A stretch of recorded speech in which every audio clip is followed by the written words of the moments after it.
제가 여러분들께 먼저 질문을 한번 드려보겠습니다. 이렇게 손들기 좀 쑥스러우시니까요, 이렇게만 들어보겠습니다.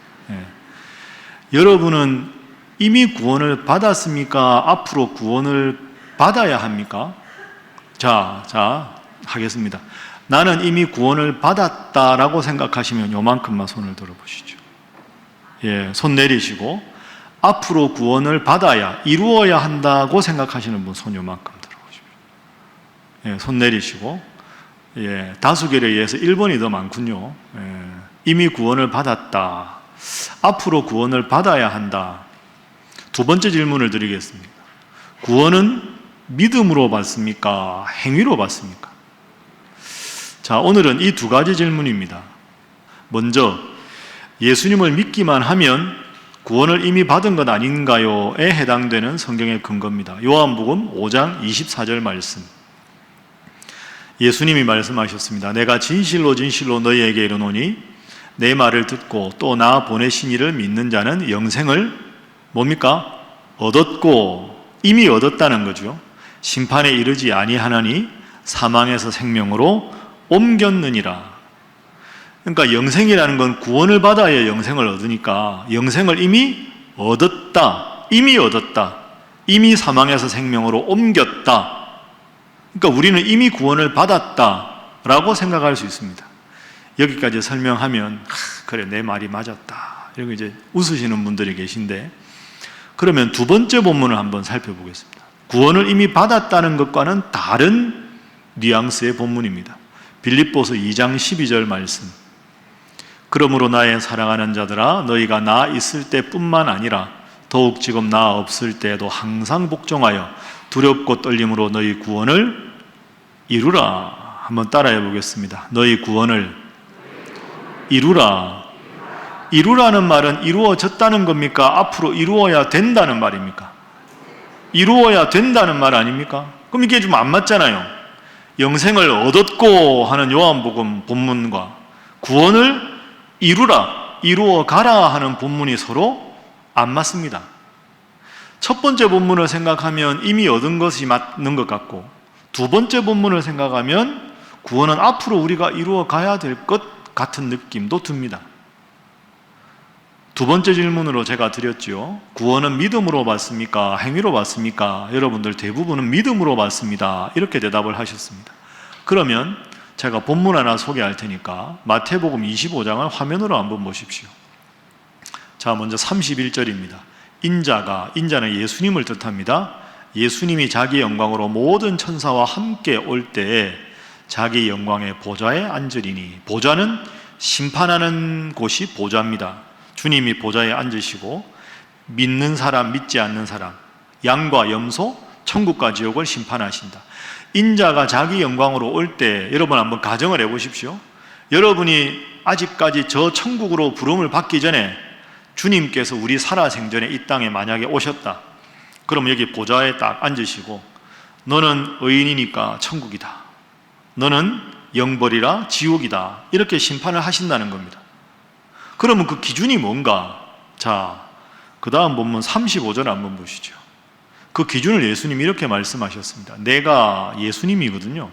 예수님께서 말씀하시기를, 내가 줄일 때 너희가 먹을 것을 주었고 목마를 때 마시게 하였고 나그네 되었을 때 영접하였다. 저 본문만 보면 너는 착한 일을 했으니까 천국 간다, 이렇게 우리가 이해할 수 있습니다. 그러니까 저렇게 들었던 사람이 당황하는 겁니다. 자, 그 다음 본문 37절 보시죠. 이에 의인들이, 구원받는 사람들이 이렇게 말합니다. 주님, 어느 때 우리가 주님이 줄이신 것을 보고 음식을 대접했고 어느 때 우리가 주님 목마르신 것을 보고 마시게 했습니까? 저희는 그런 적이 없는데 저희로 하여금 주님 잘 대접했으니 천국 간다고 하니 감사하긴 하지만 당황스럽습니다, 이런 뜻입니다. 자, 예수님 대답 보시죠. 40절 말씀.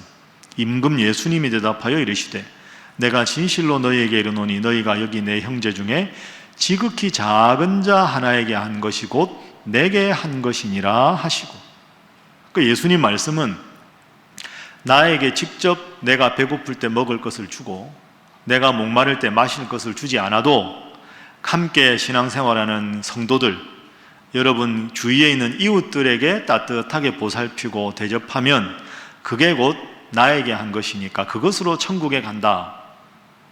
자, 이것만 생각하면 믿음으로 구원을 받는다고 생각했는데 분명히 마태복음 25장은 행위로 구원을 받는 것 같습니다.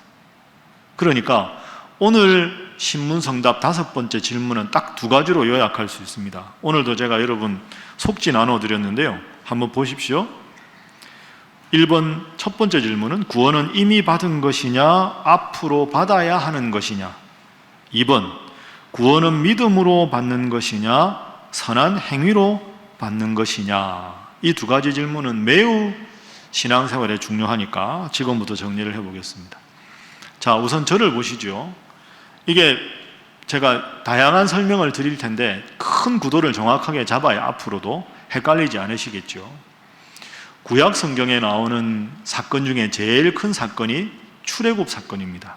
이스라엘 백성들이 430년 동안 종살이를 했습니다. 어느 나라에서 종살이를 했습니까? 애굽, 그죠? 애굽, 이집트에서 430년 동안 종살이를 합니다. 하나님, 저희가 너무 고통스럽습니다 하고 부르짖으니까 하나님께서 구원해 주셨습니다. 그래서 애굽에서 탈출한 이야기가 출애굽입니다. 목적지, 젖과 꿀이 흐르는 목적지가 어디입니까? 가나안 땅입니다. 그러니까 애굽에서 광야를 거쳐서 가나안 땅에 들어갑니다. 이걸 우리 삶으로 비유하자면 애굽에서 종노릇을 했던 것처럼 우리가 죄의 종으로 살았습니다. 그런데 하나님께서 예수님 보내셔서 예수님을 믿음으로 죄의 종에서 해방되어서 나왔습니다. 그럼 우리가 죽고 나서 주님 잘 믿으면 가는 데가 어디입니까? 천국입니다. 그러니까 애굽, 광야, 가나안, 죄의 종, 지금 우리 모습, 천국, 이렇게 생각하면 됩니다. 자, 정리하겠습니다. 애굽에서 해방돼서 나왔습니다. 그러면 애굽에서 나왔다는 면에서는 애굽에서 구원을 얻은 거지요.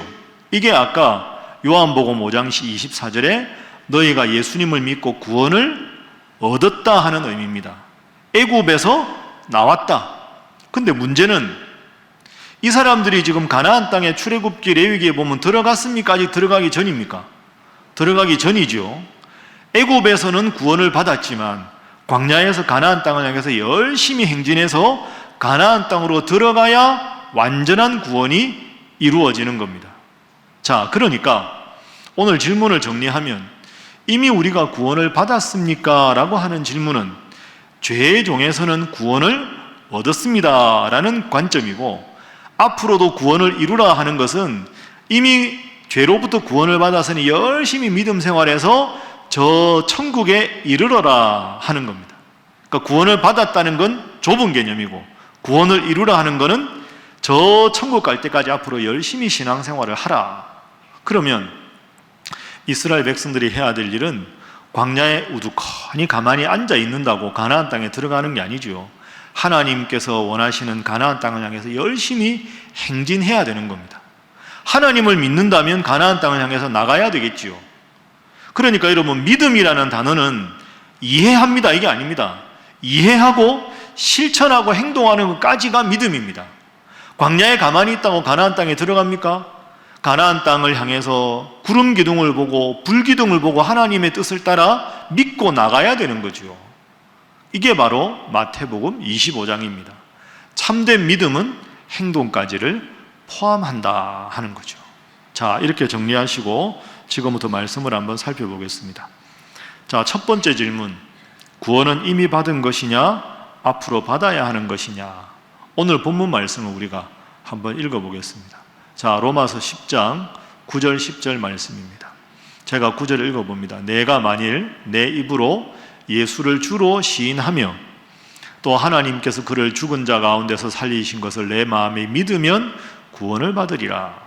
자, 화면 보시면 구원을 받으려면 2가지가 필요합니다. 입으로 예수님을 시인하고 그 다음에 마음으로는 믿어야 한다.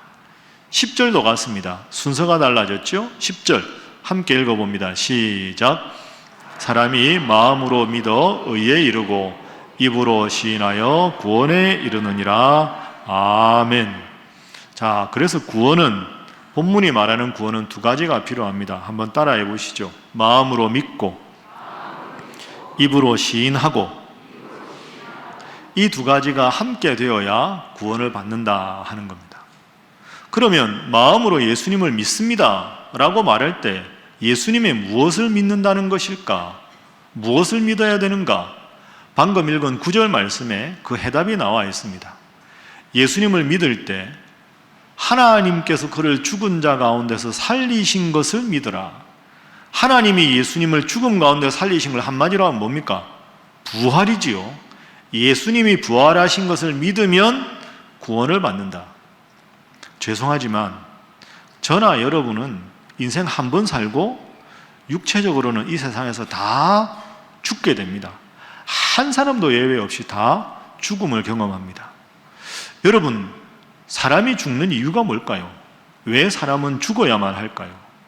성경에 보면 사람이 죽는 이유가 로마서 6장 23절에 이렇게 설명되어 있습니다. 죄의 삭시 뭐라고요? 사망이다. 모든 사람은 죄를 지었기 때문에 죽을 수밖에 없는 겁니다. 그런데 우리 예수님은 죽음 권세를 이기시고 부활하셨습니다. 왜 예수님이 부활할 수 있었을까요? 예수님은 죄가 없으시기 때문입니다. 죄가 있으면 다 죽을 수밖에 없는데 죄가 없으신 예수님은 죽으셨지만 3일 만에 부활하신 거죠. 그래서 오늘 본문 로마서 10장 9절에 예수님이 부활하신 것을 믿어야 구원받는다 하는 말의 의미는 예수님이 부활했다는 단순한 사실이 아니라 예수님은 죄가 없으시다. 영생하고 부활하셨으니까 예수님은 영원하시다. 영원하신 예수님이 나의 죄를 십자가에서 다 해결하셨으니 나는 죄가 있지만 예수님의 십자가의 공로로 나는 죽어도 예수님처럼 부활할 것이다. 이것을 믿는 믿음을 가져야 구원받는다 하는 거죠. 따라합니다. 예수님은 나의 구원자이시다. 여러분 믿습니까? 이게 예수님이 부활하심을 믿는다라는 말의 뜻입니다. 그걸 마음에 믿고 그 다음이 뭐라고요? 입으로 시인하는 거. 쉽게 비유를 한번 들어보겠습니다. 결혼으로 한번 생각을 해보죠. 여러분, 결혼을 하려면 신랑과 신부가 이제 만나서 연애를 하고 이제 결혼을 약속하고 결혼을 합니다. 제가 지금 여기서 설교하고 있는데 우리 교회에서 결혼하면 제가 여기서 주례하지요. 그러면 이제 신랑과 신부가 저하고 미리 인사도 하고 기도도 받고 그리고 이제 결혼식 날 이제 신랑과 신부가 입장하면서 결혼식 예배가 시작이 됩니다. 그러면 찬송 부르고 그 다음에 설교하고 설교 끝난 다음에 하는 게 뭡니까? 신랑 신부에게 서약을 받습니다. 제가 여기서 이렇게 하죠. 신랑 누구 군은 신부 누구 양을 아내로 맞이하여 한평생 주님께서 사랑하신 사랑으로 아내를 사랑하고 섬기고 배려하며 남편으로서의 모든 임무를 다할 것을 하나님과 여러 증인 앞에 엄중히 서약하십니까? 라고 묻습니다.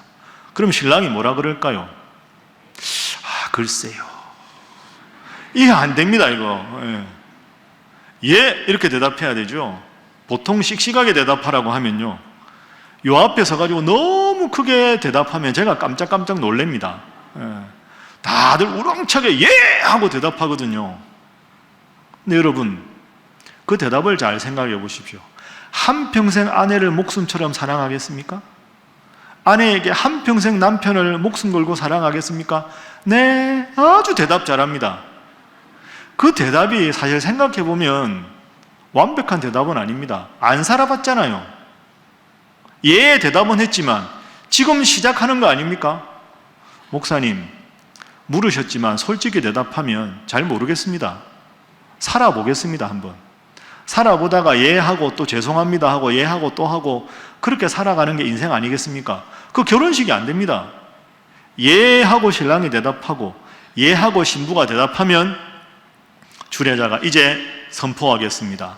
신랑 누구 신부 누구는 부부가 된 것을 성부와 성자와 성령의 이름으로 선포하노라. 하나님이 짝지어 주신 것을 사람이 나누지 못할지니라. 아멘. 축하합니다. 두 분은 부부가 되셨습니다. 이렇게 되는 거죠. 신분이 바뀌었습니다. 그런데 신분만 바뀐 겁니다. 남편으로 살고 아내로 사는 건 지금부터가 시작입니다.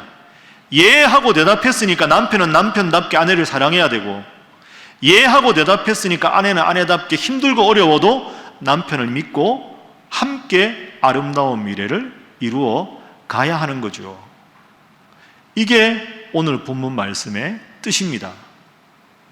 구원을 얻었다. 요한복음 5장 24절에 이미 영생을 얻었고 사망에서 생명으로 옮겼다 하는 말은 이제 두 사람은 합법적으로 신분이 남편과 아내 부부가 되었습니다 라는 뜻입니다. 그런데 오늘부터 남편답게 아내답게 살아가는 거죠. 신분은 변했지만 삶은 완성되지 않았습니다. 그러므로 오늘부터 남편답게 살아가십시오. 아내답게 살아가십시오.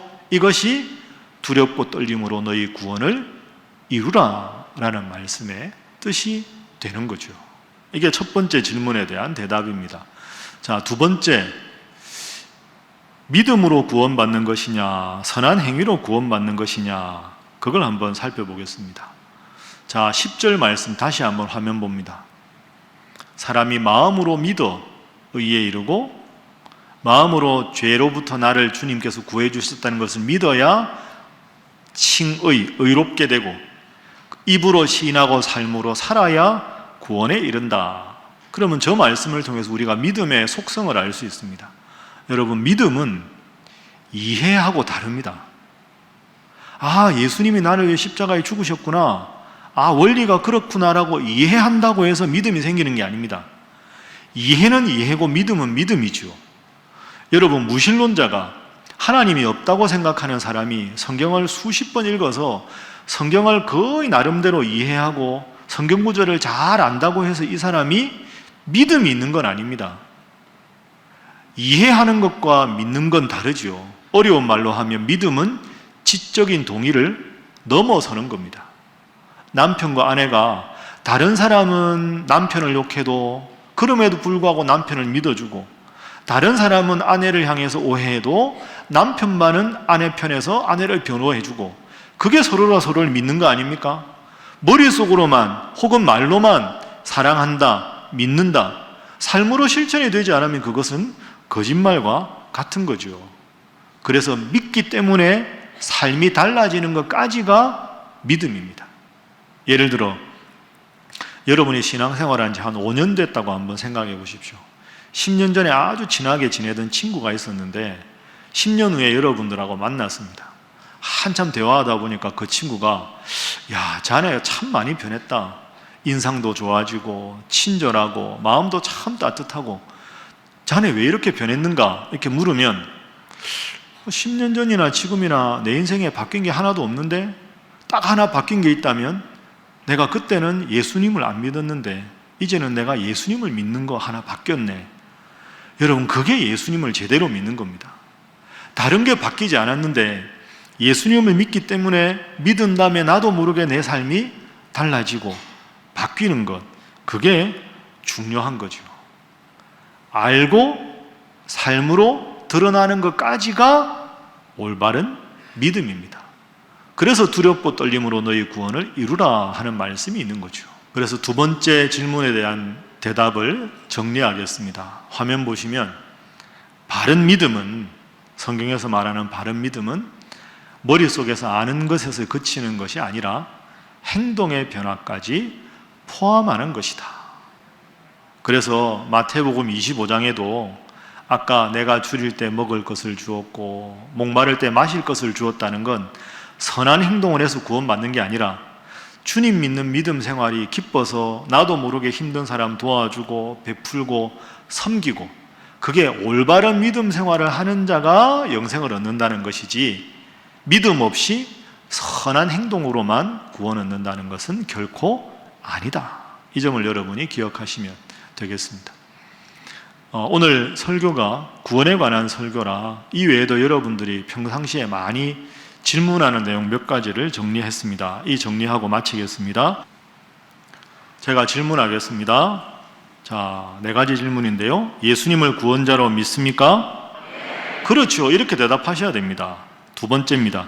주님 말씀 따라 사는 것이 행복하십니까? 그럼요. 세 번째, 당신은 구원받으셨습니까? 아까보다 조금 작지 않습니까? 이게 작은 게 이유가 있습니다. 여러분이 배운 것 때문에 목사님, 내가 한다고 해서 구원받는 게 아니지 않습니까? 구원은 하나님 은혜로 받는 것인데 내가 한다고 되는 거 아닌다 같은데요, 이런 마음이 들면 선뜻 하기 힘듭니다. 그러니까 네라고 대답할 때 여러분이 어떤 마음을 가지는 게 중요한가? 그게 중요하겠죠. 자, 정리한 거 보십시오. 사실 구원은 우리의 의지가 아니라 하나님의 특별하신 은혜요, 선택입니다. 근데 아까 신랑과 신부가 결혼식장에서 네 하듯이 선취적으로 먼저 고백하는 거죠. 예, 구원받은 사람답게 살겠습니다 하는 결단을 담아서 다짐하는 겁니다. 이런 뜻입니다. 저는 죄인이지만 하나님께서 저를 사랑하셔서 저를 죄로부터 구원, 의롭다 하심, 칭의, 좁은 의미의 구원이지요, 해주신 것에 대한 분명한 확신이 있습니다. 구원은 하나님의 은혜로 되는 것이니 앞으로도 제 인생 성령 하나님을 의지하며 주님 자녀답게 거룩하게 넓은 의미의 구원, 성화에 이르도록 살아가겠습니다 라는 마음을 담아서 네 하고 대답하시면 되겠습니다. 마지막 네 번째입니다. 여러분은 지금 죽어도 천국에 갈 자신이 있습니까? 이것도 약간 작지 않습니까? 자신은 있다고 해놓고 못 가면 얼마나 창피합니까, 목사님? 이렇게 되는 거죠. 자, 네 대답하셔도 됩니다. 근데 어떤 마음을 가지셔야 되는가가 중요하죠. 저는 약하지만 내가 죽어 마땅한 죄인인데도 신실하신 하나님께서 저를 지켜주셨으니 앞으로도 그 하나님 저를 지켜주시라는 확신이 있습니다. 저는 이 말을 어떠한 죄를 마음대로 지어도 천국 갈 수 있으니 내 마음대로 죄 지으며 살아가겠다는 뜻으로 말하는 것이 아닙니다. 오직 저는 주님 안에서 오직 주님 원하시는 삶을 살며 주님의 도우심을 구하며 오늘도 나아갈 뿐입니다. 이 마음을 담아서 예라고 대답할 수 있다 하는 겁니다. 이제 말씀을 정리하겠습니다. 설교는 늘 강단에서 목사가 하나님 말씀을 받아서 일방적으로 선포하는 행위입니다. 그래서 제가 늘 설교를 하면서 여러분들이 평상시에 궁금해하고 고민하는 질문이 뭘까? 그걸 한번 알아보려고 오늘까지 신문성답 5가지 질문을 택해서 나누어 보았습니다. 저는 사실 이번에 5번 설교하면서 참 기뻤습니다.